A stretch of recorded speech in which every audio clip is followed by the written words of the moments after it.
광주시에 위치한 금호초등학교 1학년 2반은 오늘도 조용히 아침 자율학습으로 하루를 시작했다.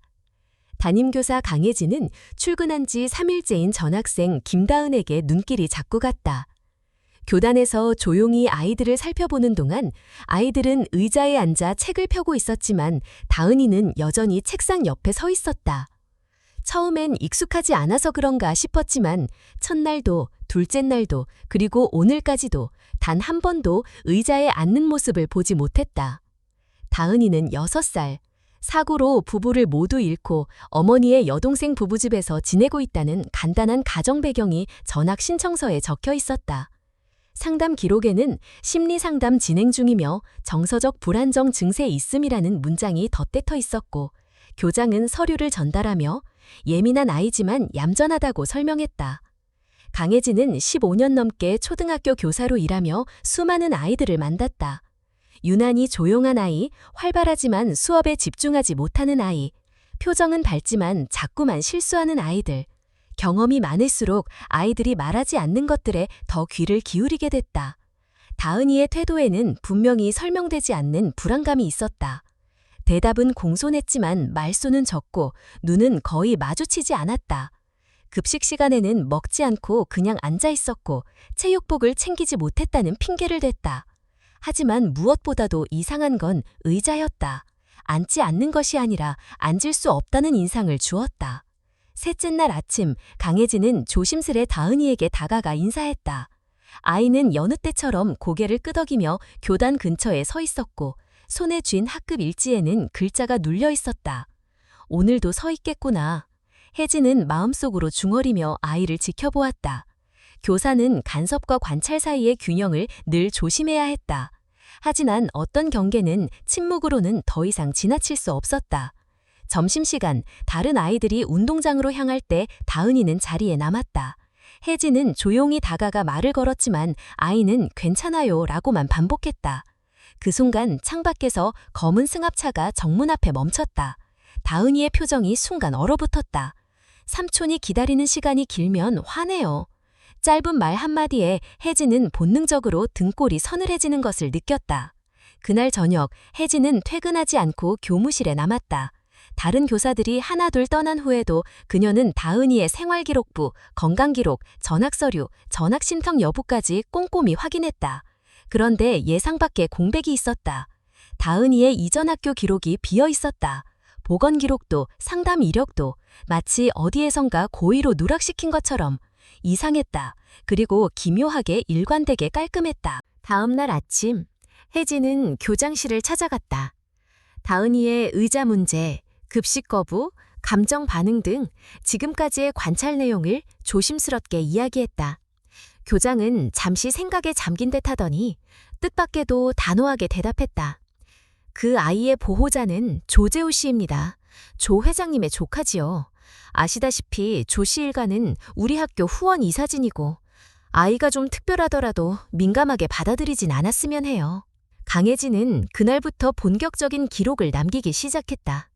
작은 노트의 첫 장에 김다은, 의자 거부, 급식 안함, 대화 회피라고 적었다. 날짜와 시간, 상황, 반응을 빠짐없이 써내려갔다. 누군가는 감정 과잉이라 할지도 몰랐다. 하지만 혜진은 알고 있었다. 이런 조용한 신호들이 모여 하나의 이야기로 이어질 수 있다는 것을. 그리고 때로는 그 이야기가 어떤 아이의 삶 전체를 바꾸기도 한다는 것을. 3일 뒤 다은이는 여전히 의자에 앉지 않았다. 같은 교복, 같은 말투, 같은 표정. 하지만 혜진의 시선은 더욱 집중됐다. 급식 시간 그녀는 일부러 다은이에게 따로 도시락을 권했지만 아이는 고개를 저었다. 배 안 고파요. 고집스러운 거절이 아니었다. 마치 먹으면 안 된다는 약속을 지키는 듯한 태도였다. 그날 오후 학교에는 전혀 예상치 못한 손님이 찾아왔다. 복지상담사 자격증을 소지한 교내 보건교사 배영주는 강혜진의 부탁으로 교실 상황을 몇 차례 관찰하고 있었다. 그녀는 별말 없이 나중에 조용히 메모를 넘겼다. 아이의 식사 거부, 감정 위축, 특정 시간대 공포 반응, 보호자 면담 필요. 문제는 바로 그 보호자였다. 조재우와 그의 아내 최선희. 지역 내 중견기업 회장의 동생이자 전직 시의원. 강혜진은 조심스럽게 학부모 면담을 요청했고 이틀 뒤 예정에 없던 교모회의에서 교장이 다시 한번 당부했다. 조 씨 가문은 학교에 많은 지원을 하고 있습니다. 이 문제는 조심스럽게 접근해야 해요. 하지만 강혜진은 이미 알았다. 조심스럽게 다루는 것이 때로는 아이를 더 위험하게 만들 수 있다는 것을. 10년 전 그녀는 2학년 남학생의 팔에 있는 멍을 보고 아무 말도 하지 않았다. 아이는 석 달 뒤 뇌출혈로 병원에 실려갔고 끝내 일어나지 못했다. 그날의 기억은 그녀를 지금 이 순간으로 이끌고 있었다. 김다은, 6살, 말을 잘 듣는다고 평가된 아이, 혼자 잘 서 있고 혼자 잘 버티는 아이, 그리고 누구에게도 도움을 요청하지 않는 아이. 그녀는 알고 있었다. 이 아이는 지금 누군가가 대신 말을 해줘야 하는 순간에 서 있다는 것을. 그리고 그 역할은 다름 아닌 자기 자신이라는 것을. 면담 당일 강혜진은 교무실 문 앞에서 숨을 가다듬었다. 교장실 안에서는 교장과 조재호 부부가 이미 자리를 잡고 앉아 있었고 교감은 중립적 태도를 유지하려 애쓰는 얼굴로 문서를 넘기고 있었다. 최선희는 말끔한 정장을 입고 단정한 자세로 앉아 있었고 조재우는 안정된 목소리로 상황을 통제하려는 듯 교장과 짧은 인사를 나누고 있었다. 아이에 대해 특별히 걱정되는 부분이 있어서 뵙고 싶었습니다. 혜진은 조심스럽게 말을 꺼냈다. 다은이의 급식 거부, 앉지 않으려는 행동, 반복되는 무표정과 위축된 태도에 대해 구체적으로 설명했다. 가능한 중립적인 어조로 단정이나 판단 없이 관찰된 사실만을 전달했다. 다은이가 최근 큰 사고를 겪었잖아요. 아직도 부모님을 잃은 충격에서 회복하지 못했어요. 최선희가 손수건으로 눈가를 살짝 닫으며 말했다. 아이 심리 상담은 계속 받고 있고요. 상담사 선생님도 아직은 시간이 필요하다고 하셨어요. 조재우는 한 박자 늦게 말을 이었다. 다은이는 원래 예민한 편입니다. 이전 학교에서도 의자에 앉기 힘들다고 한 적 있어요. 뼈가 아프다고 하더군요. 상담사도 불안 증상이 그렇게 나타날 수 있다고 했습니다. 교장은 고개를 끄덕이며 거들었다. 조 회장님 가정은 우리 학교와도 인연이 깊고 학부모로서도 책임감 있게 아이를 돌보고 계신 걸로 알고 있습니다. 물론 강 선생님의 우려도 이해합니다만 조금 더 지켜보는 게 어떨까요? 말은 온화했지만 분위기에는 분명한 경고가 깔려 있었다. 더 이상 캐묻지 말라는, 괜한 오해를 불러일으키지 말라는. 혜진은 머릿속이 복잡해졌지만 끝내 한 가지를 물었다. 다은이가 집에서 의자에 앉지 못하는 특별한 이유가 있는 건가요? 잠깐의 정적. 조재우는 순간 미세하게 표정을 바꾸었지만 곧 웃음으로 덮었다. 예민한 애들이 가끔 상상을 섞어서 얘기하곤 하지요. 그럴 때마다 주의를 주는 정도입니다. 면담은 서둘러 마무리됐다. 그들의 말투에는 빈틈이 없었고 교장은 면담이 유의미했다는 형식만을 유지한 채 혜진을 돌려보냈다. 교무실을 나오는 길, 혜진의 손에는 아무런 확신도 쥐어지지 않았다. 오히려 조심하라는 묵시적인 압박만이 선명히 남았다. 며칠 후 미술 시간, 아이들은 가족을 주제로 그림을 그리고 있었다. 혜진은 조심스럽게 다은이 옆에 앉아 무슨 그림을 그리고 있는지 물었다. 아이는 조용히 말했다. 우리 옛날 가족이요. 천사가 데려갔어요. 그럼 지금 함께 사는 이모랑 삼촌은? 다은이는 색연필을 내려놓더니 그림 전체를 검은색으로 덮기 시작했다. 말 없이, 조급하게, 반복해서. 아무 말도 하지 않아도 분명한 감정이 전해졌다. 혜진은 그 순간 기록 이상의 무언가가 필요하다고 느꼈다. 다음 주 체육 시간. 아이들은 실내 체육관에서 체육 수업을 받고 있었고 다은이는 한쪽 구석에서 혼자 서 있었다. 체육교사가 다가가 물었지만 혜진은 대신 대답했다. 오늘은 구경만 하기로 했어요. 다은이는 감사하다는 듯 조용히 고개를 끄덕였다. 수업이 끝나고 여학생들이 탈의실로 향했다.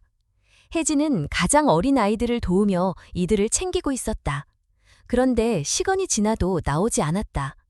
물 마시다 옷이 젖었어요. 라는 다은이의 목소리에 혜진은 보건함에서 여벌옷을 꺼내들고 탈의실로 향했다. 그러나 그 순간 학교 복도천장에서 누수가 발생했다는 보고를 받고 혜진은 다른 교사들과 함께 급히 복도로 향했다. 문제를 처리한 뒤 다시 탈의실로 돌아갔을 땐 이미 대부분의 아이들은 옷을 갈아입고 교실로 돌아간 상태였다. 혜진은 조심스럽게 다은이의 칸막이를 두드리며 옷을 전해주겠다고 말했다. 몇 초 뒤 문이 열렸고 아이는 체육복 차림 그대로 눈물을 흘리고 있었다.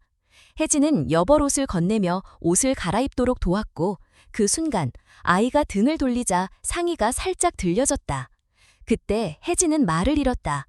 아이의 허리와 등에는 타박상과 함께 작은 원형 자국들이 겹겹이 남아 있었다. 넘어져 생긴 흔적이 아니었다. 의심의 여지가 없는 반복적인 외부 충격의 흔적이었다. 이건 어떻게 된 거니?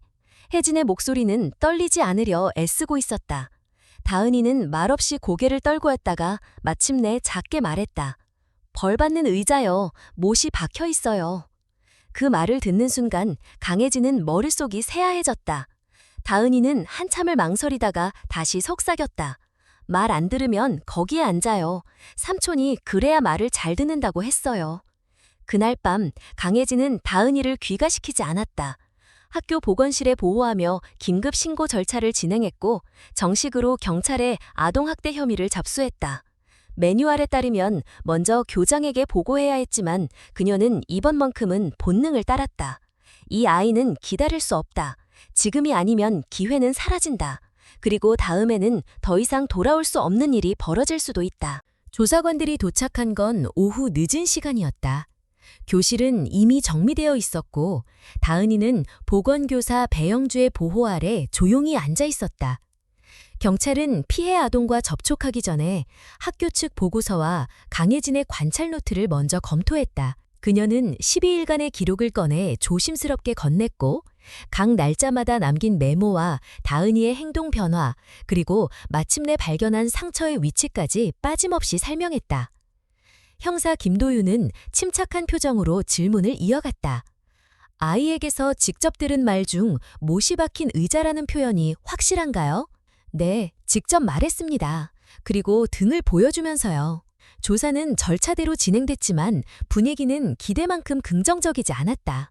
조사팀은 아이의 진술을 간접적으로 청취했으나 다은이는 대부분의 질문에 짧게 고개를 끄덕이거나 고개를 숙였다.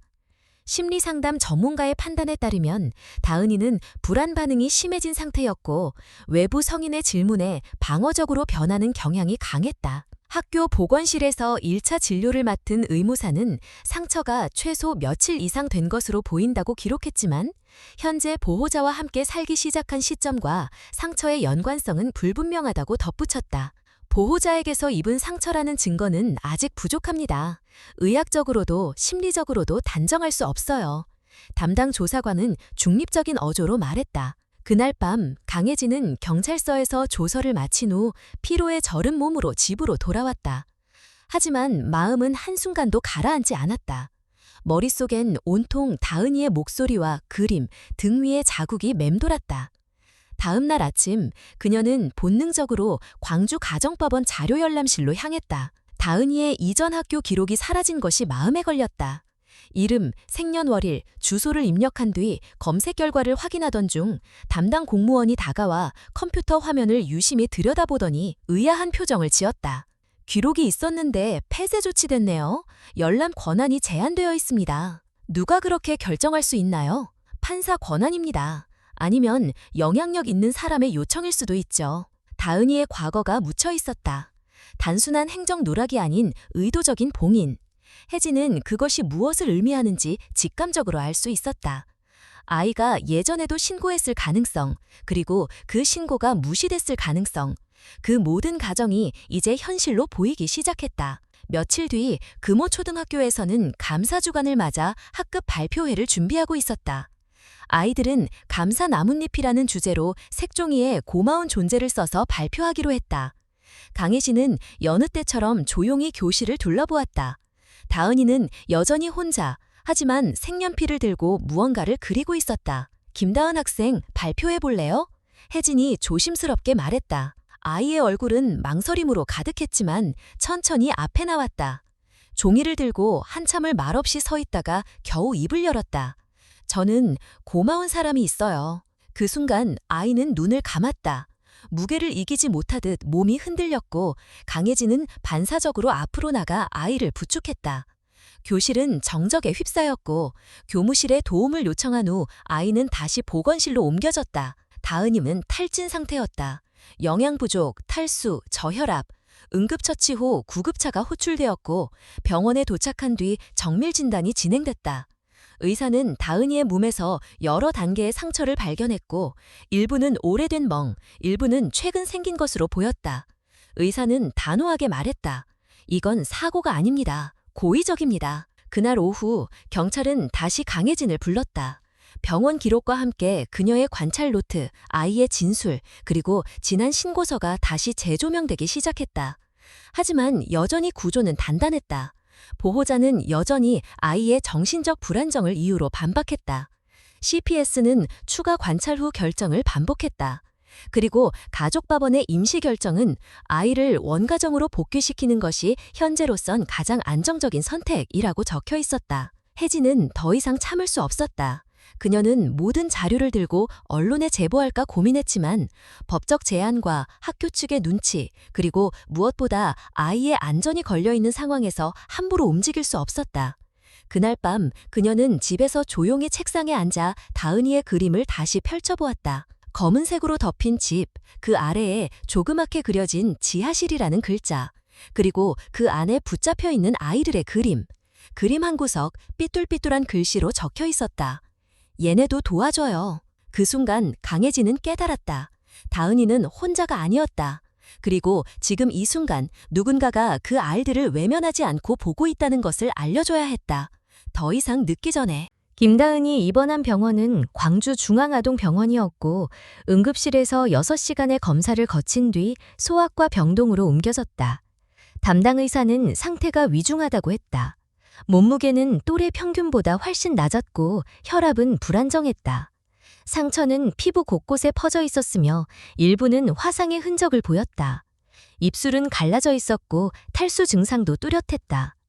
다은이는 의식은 있었지만 말을 거의 하지 않았다. 의료진이 몸을 살펴보려 하면 움찔했고 시선은 바닥에 고정되어 있었다. 의사는 말했다. 아이의 신체는 회복할 수 있습니다. 그러나 심리적 외상이 상당히 깊습니다. 병원에서 의료진의 보고서를 받은 형사 김도윤은 더 이상 늦출 수 없다고 판단했다. 그는 경찰서에 정식으로 보고서를 올렸고 추가 조사를 위해 사회복지공무원과 함께 다은이의 보호자 집을 방문했다. 그런데 예상보다 훨씬 빠르게 조재우와 최선희는 법률 대리인을 대동하고 경찰서에 나타났다. 그들은 혐의를 부인했고 이전 학교에서 다은이가 거짓말을 한 전례가 있다고 주장했다. 우리 조카는 부모님을 잃고 극심한 트라우마에 시달리고 있습니다. 아이가 현실과 상상을 구분하지 못하고 과장된 이야기를 하는 경향이 있다는 것은 이전 학교에서도 기록에 남아 있습니다. 변호사는 차분한 어조로 말했다.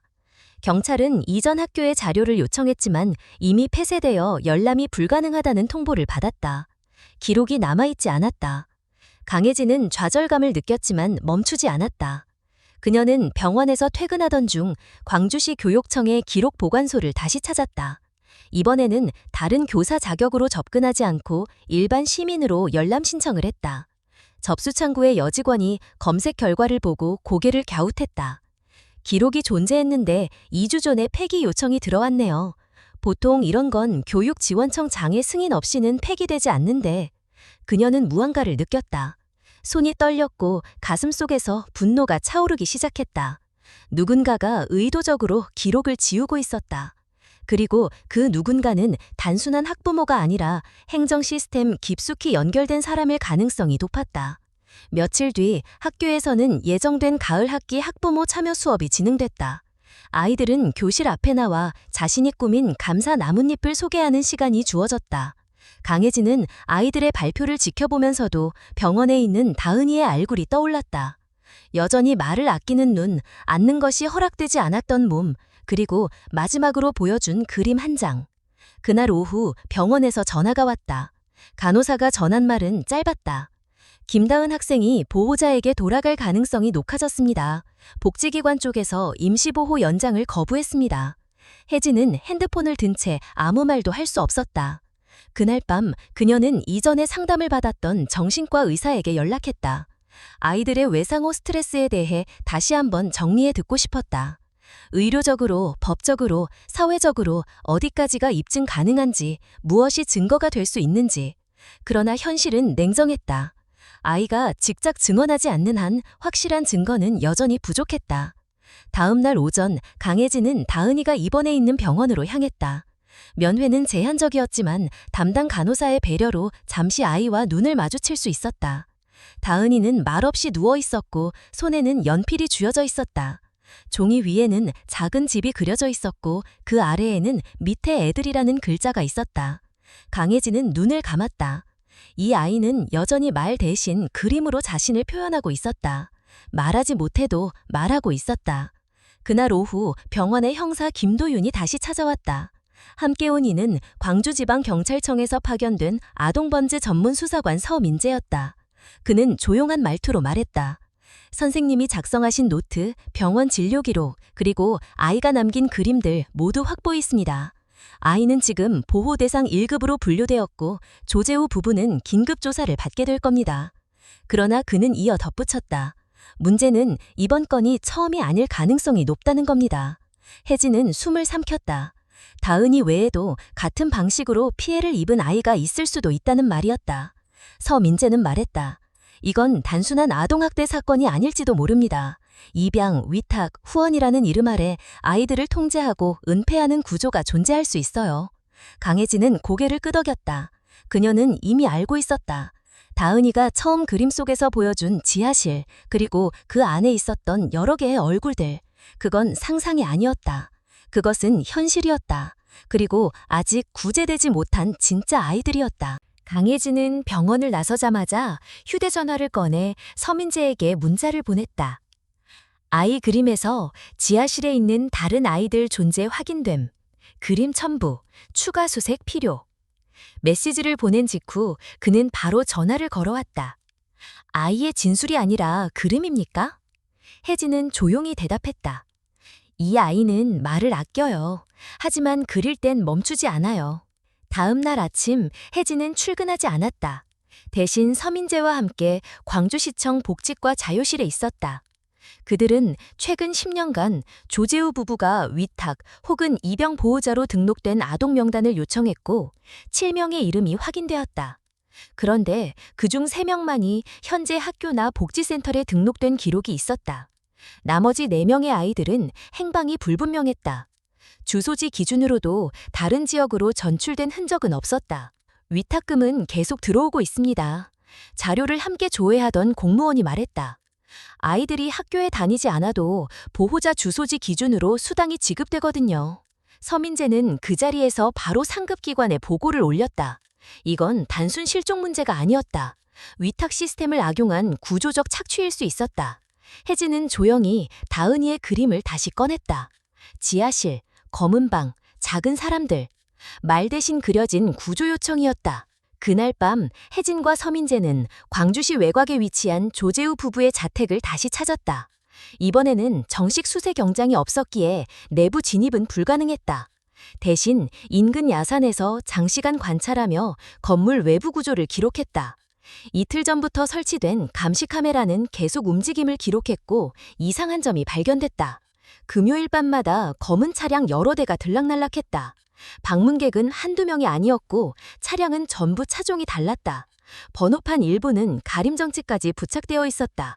조재우 부부가 이들과 무슨 관계인지 확인은 어려웠지만 그 시간대마다 외부 조명이 꺼지고 건물 하부에서 희미한 전기 소리가 감지되었다. 아이 말이 사실이라면 금요일이 위험한 날입니다. 혜진이 말했다. 서민재는 고개를 끄덕이며 답했다. 사진과 영상을 최대한 확보하고 내부 진입 타이밍을 노려야 합니다. 하지만 공권력 없이 들어가면 불법 침입입니다. 혜진은 고개를 들었다.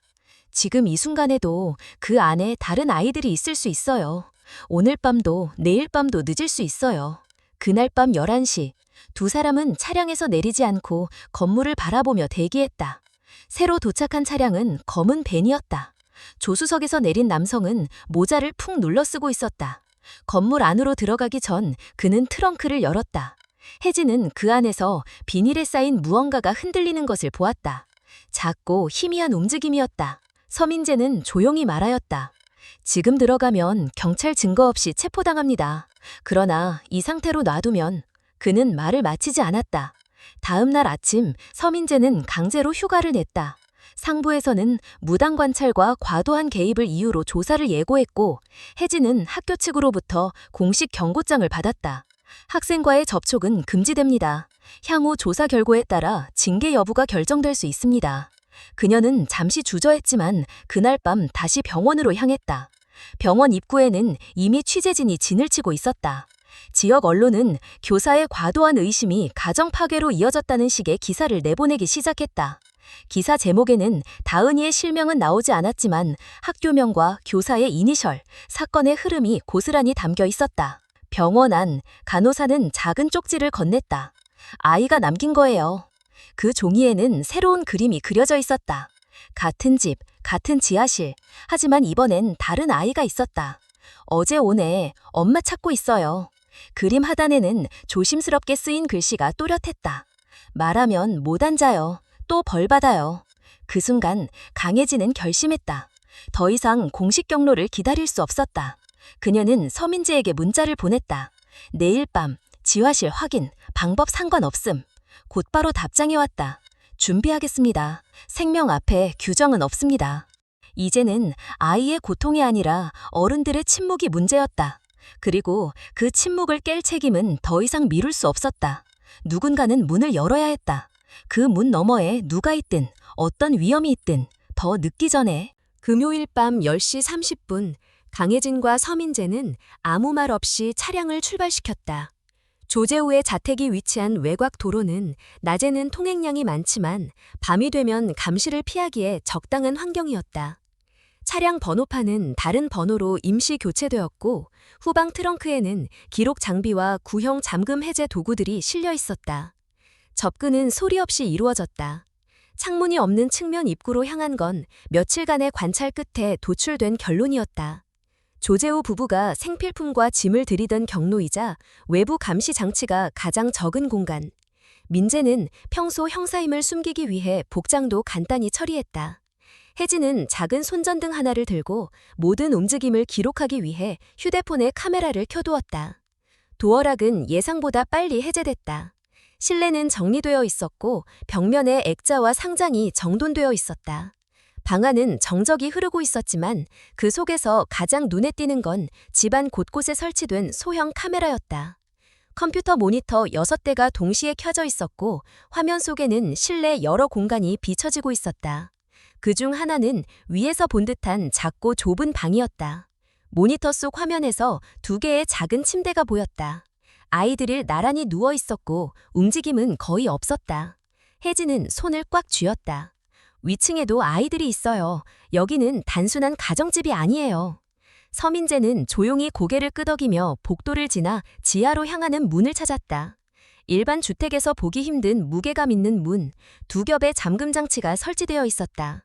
잠금 해제를 시도하던 순간 혜진은 문 옆에 작은 창을 발견했다. 안쪽은 어두웠지만 냄새가 확연히 달랐다. 축축함과 긴장감이 동시에 흘러나왔다.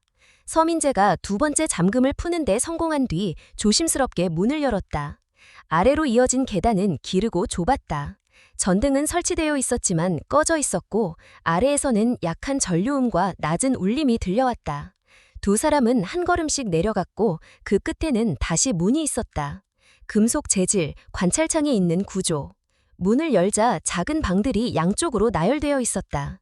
각 방에는 얇은 매트리스 하나씩 놓여 있었고 일부 방은 잠겨 있었다. 열린 방 안에는 아이들이 있었다.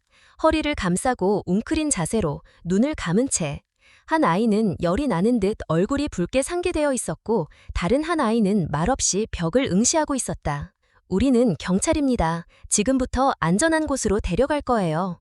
민재는 조심스럽게 말을 건넸지만 아이들의 반응은 없었다. 눈동자만 조용히 움직였다. 혜진은 천천히 다가가 앉았다. 김다은 기억하죠? 그 친구가 우리에게 말해줬어요. 여기 너희가 있다고. 한 아이가 고개를 들었다. 희미하게 중얼거렸다. 진짜 도와주는 사람 맞아요? 예전에도 누가 왔다고 했는데 결국 다시. 그 순간 혜진은 무너지는 마음을 부여잡으며 대답했다. 이번엔 다른단다. 너희는 다시 그곳으로 가지 않아도 돼. 민재는 응급 상태인 아이부터 상태를 확인했고 다급히 휴대폰을 꺼내 경찰청 연락망을 통해 외부 수사팀에게 구조 요청을 전했다. 대기하고 있던 전라남도 광역수사대팀이 20분 이내 도착할 수 있도록 조율했다. 그동안 혜진은 아이들에게 이름과 나이를 묻고 기록을 남겼다. 일부 아이들은 자신의 이름을 정확히 기억하지 못했다. 한 아이는 그림을 통해 집을 묘사했고 또 다른 아이는 엄마를 마지막으로 본 날짜를 중얼거렸다. 모두 구조의 개념보다는 감시와 명령에 익숙한 듯 반응이 더뎠고 고요했다. 방 한쪽에서 제일 어린 듯 보이는 아이가 손을 들었다. 저기 새로운 애가 있어요. 이틀 전에 왔어요. 엄마 찾고 있어요. 혜진은 그 아이가 다리킨 방 안으로 들어가 천천히 다가갔다. 작은 몸이 담요 안에 숨겨져 있었다. 열이 높았고 눈동자는 흐릿했다. 엄마, 한 단어만 반복되었다. 혜진은 조심스럽게 외투를 벗어 아이를 감싸 안았다. 아이의 체온은 거의 위급한 상태였다. 민재는 다시 경찰청에 연락하며 전했다. 응급구조대 요청합니다. 어린 여자아이 1명, 고열 및 탈수, 나머지 아동 8명은 상태 양호하나 정밀 검사 필요. 그때 위쪽 계단에서 미세한 소리가 들려왔다. 차량 타이어 마찰음, 문 여는 소리, 사람의 발자국, 누군가 돌아오고 있었다. 민재는 총기를 점검하며 낮은 목소리로 말했다. 당장 애들 방 하나로 모아서 안전하게 고정하세요. 우리는 이 안에 있고 위층은 우리가 확보할 겁니다. 혜진은 아이들을 최대한 조용히 작은 방 하나로 모았다. 얘들아, 우리가 오기 전까지 너무 오래 참았지? 근데 지금은 조금만 더 조용히, 용감하게 있어줘야 해. 곧 진짜 어른들이 와서 다 데려가 줄 거야. 한 아이가 눈을 반짝이며 물었다. 그럼 이제 의자에 앉아도 돼요? 혜진은 순간 아무 말도 하지 못했다. 그리고 고개를 끄덕였다. 그래, 이제 너희 마음대로 앉아도 되는 세상이야. 계단 위에서 남성들의 웃음소리가 들려왔다. 하지만 오늘 밤은 예전과 달랐다. 기다리는 건 두려움이 아닌 처음으로 온전한 구조였다. 이제 문은 열렸고 진실은 그 안에 남겨두지 않을 것이다. 광주지바번원은 그날 아침 이례적인 경비 속에 예비신문을 열었다. 세간을 떠들썩하게 한 위탁아동 감금 사건의 피의자 조재우와 최선희가 출석했고 이들과 연계된 공직자 4명이 함께 기소되었다. 검찰은 미성년자 감금, 아동학대, 위탁금 사기, 성착취 목적의 영상 제작, 공모집행 방해 등의 혐의를 적용했다. 방청석은 언론과 시민들로 가득했고 판사는 공정성을 확보하기 위해 외부 법원 소속인 오현정 부장판사를 주심으로 지정했다. 강혜진은 이날 증인석에 섰다. 그녀는 아이들의 상태, 다은이의 행동 변화, 그림에 담긴 상징, 직접 발견한 멍과 화상, 그리고 구조 당시의 상황을 차분히 증언했다. 반대 신문은 거칠었다. 조재우 측 변호인은 혜진이가 징계를 받은 전력이 있고 학생과 감정적으로 얽힌 채 주관적인 판단을 내렸다고 주장했다. 선생님은 해당 아동에게 특별한 연민을 눕힌 나머지 객관성을 잃고 사실이 아닌 가능성에 기대어 판단하셨죠? 혜진은 흔들리지 않았다. 저는 감정으로 판단하지 않았습니다. 그 아이가 보여준 모든 신호를 기록했고 그 결과 실제로 9명의 아동이 감금되어 있던 현장을 확인했습니다. 그것이 사실입니다. 재판부는 증거로 대출된 감시카메라 영상 일부를 비공개로 확인했고 아이들이 줄지어 지하로 끌려가는 모습과 금요일 밤마다 외부 방문객이 드나드는 장면을 받아들였다. 특히 문제가 된 건 피의자들과의 관계가 드러난 판사 박기우의 이름이 자주 언급된 영상이었다. 그는 과거 복수의 학대 사례를 불충분 증거로 종결시킨 당사자였다. 증인으로 출석한 한 공익요원은 눈물을 참으며 말했다. 아이들 중 일부는 이름도 몰랐습니다. 자신이 어디에 있는지도 몰랐고 구조되는 순간까지도 도와주는 사람인지 아닌지조차 구별하지 못했습니다. 김다은은 병원에 마련된 영상시설을 통해 비공개 증언을 했다. 그녀는 또렷한 목소리로 말했다. 못 있는 의자에 앉으면 아파요. 말을 안 들으면 또 안 쳐요. 금요일에는 사진 찍는 사람들이 와요. 웃지 않으면 더 혼나요. 재판부는 증언이 명확하고 강압 없이 진행되었으며 다은이가 당시의 정황을 일관되게 기억하고 있음을 확인했다. 이에 대해 조재우 측은 상상력 풍부한 아동의 과장이라며 반박했지만 이미 제출된 영상과 사진, 의료 기록은 그 반론을 무력하게 만들었다. 오현정 판사는 오후 3시 구속 연장과 재판 회고 결정을 내렸다.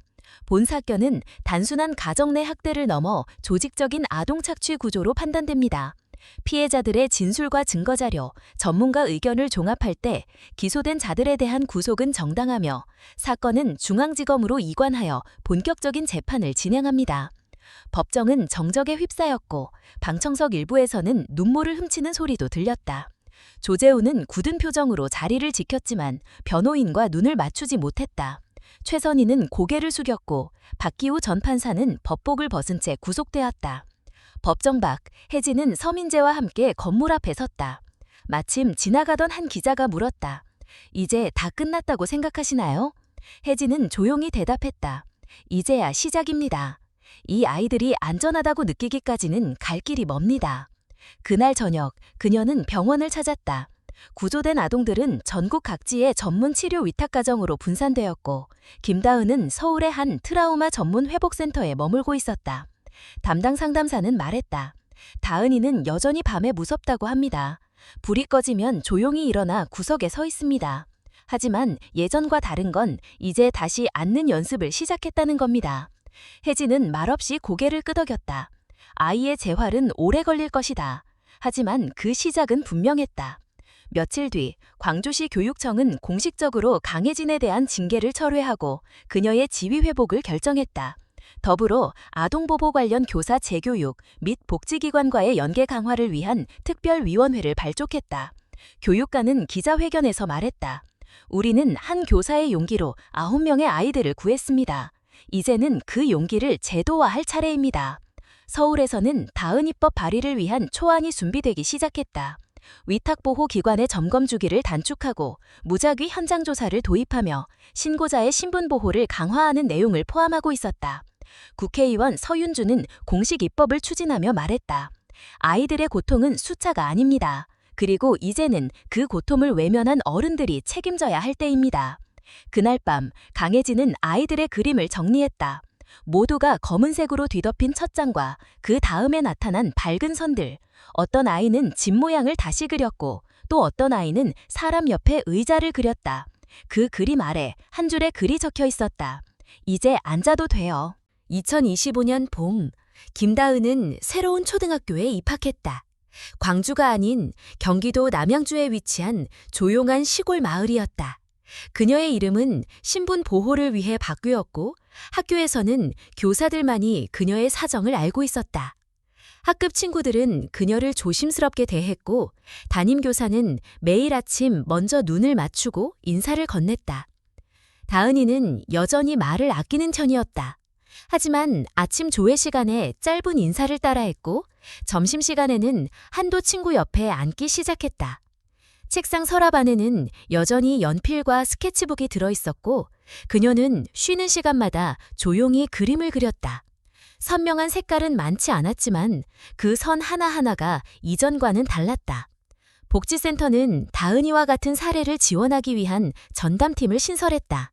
생존 아동의 회복은 단지 의식주를 제공하는 데 그치지 않는다는 인식이 확산되면서 언어치료사와 예술치료사, 심리상담사들이 유기적으로 연결된 시스템이 만들어졌다. 전국 각지에서 구조된 아이들은 각자 다른 이름, 다른 도시, 다른 학교에서 다시 시작했다. 강혜진은 학교로 복귀하지 않았다. 그녀는 광주에서 서울로 이사한 뒤 위탁아동 상담교사로 전환되었다. 교육청 산하 전문기관에 배속되어 신고가 접수된 아이들을 처음 만나는 일을 맡았다. 그녀는 더 이상 수업을 하지 않았지만 더 많은 아이들과 깊게 마주했다. 어느 날 혜진은 다은이의 담당 상담사에게서 작은 봉투 하나를 받았다. 안에는 흰색 도화지 한 장이 접혀 있었다. 종이를 펼치자 작은 교실이 그려져 있었고 아이들이 책상에 앉아 있었다. 칠판 앞에는 교사가 서 있었고 그 옆에는 고마운 어른이라는 문구가 작게 적혀 있었다. 그녀는 한동안 아무 말도 하지 않았다. 그 그림은 다은이가 직접 그린 것이었고 무엇보다 그 안에 의자가 있었다. 이번에는 못이 박혀 있지 않았고 아이들이 평범하게 앉아 있었다. 그것은 단순한 그림이 아니었다. 한 아이가 다시 앉는 연습을 끝마쳤다는 상징이었다. 한편 다은이법은 국회를 통과해 정식 법률로 시행되었다. 신고자의 비공개 원칙 강화, 위탁 가정에 대한 연 2회 이상의 현장 방문 의무화, 학대 의심 시 일시 분리보호 우선 조치 등이 포함되었다. 국민청원은 40만 명을 넘겼고 수많은 시민이 아이들의 이름 없는 그림 속에서 책임감을 느꼈다. 언론은 점차 이 사건을 잊어갔다.